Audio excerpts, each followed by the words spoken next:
And I just wanted to apologize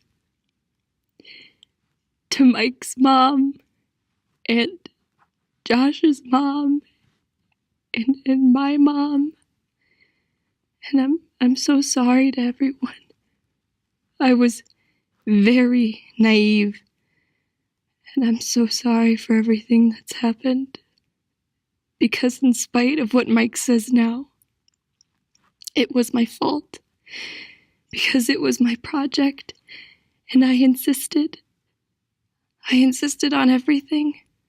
I insisted that we weren't lost. I insisted that we kept going. I insisted that we kept driving. Everything had to be my way. And this is where we've ended up. And it's because of me that we're here now.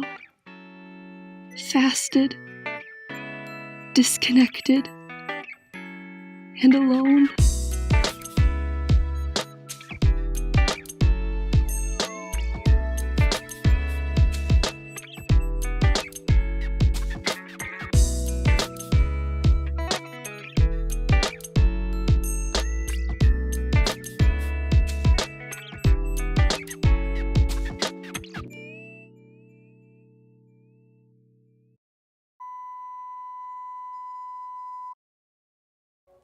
My overall experience with the digital fast would probably be a solid 4 out of 10. I really hated this project.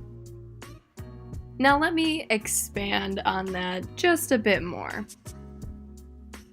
So the first thing that I did on my digital fast was when I woke up in the morning, I went to get ready for my shift at work. However, I could not listen to my daily podcast, so I had to do my makeup and hair in silence. I will say it was really weird to get ready in silence, but that wasn't the worst part of the day. So fast forward an hour and I'm at work. Now I will say it was very easy to distract myself from the lack of technology I had while I was at work.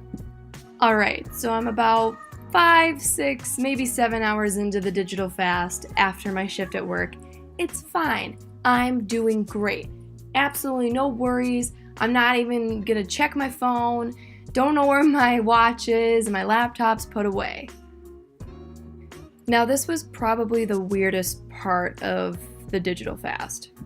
Once I got home from work, I realized that I was in my apartment all by myself and there were absolutely no sounds or devices or flashy screens to distract me.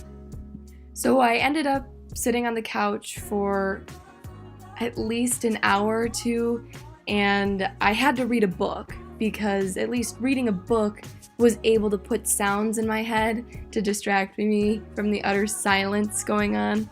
And this was probably the most uneasy part of this project just because I use technology so frequently to create an atmosphere for myself, especially when I'm alone.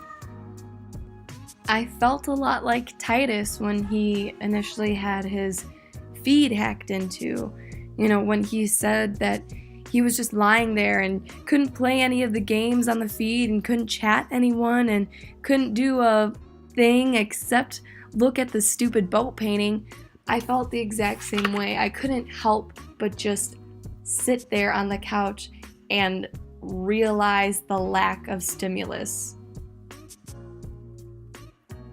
Okay, and now it's time to talk about some things that really pissed me off. First off, I couldn't check my work schedule, my emails, and other various updates that I check every day. And that was kind of annoying because I know that I was getting notifications for all of these various apps that I use, and I couldn't check them, which made me stress out. But at the same time, I know that it was like a needed break. I think this feeling is most accurately described by Sherry Turkle in her text Alone Together. The quote goes as such: "The self shaped in a world of rapid response measures success by calls made, emails answered, texts replied to, contacts reached." I really connected to this idea that I wasn't being fully invested in my life or my successes if I wasn't constantly checking these updates and these notifications. I learned that I'm very connected to my devices and that I probably shouldn't be living alone. Although it makes me sad that I'm so dependent on these devices for my day-to-day life, I do think that this experiment has allowed me to understand that I need to have balance within my life when interacting with my devices. And those were just some portions from my digital fast. Thank you so much for sticking around and listening. I appreciate it.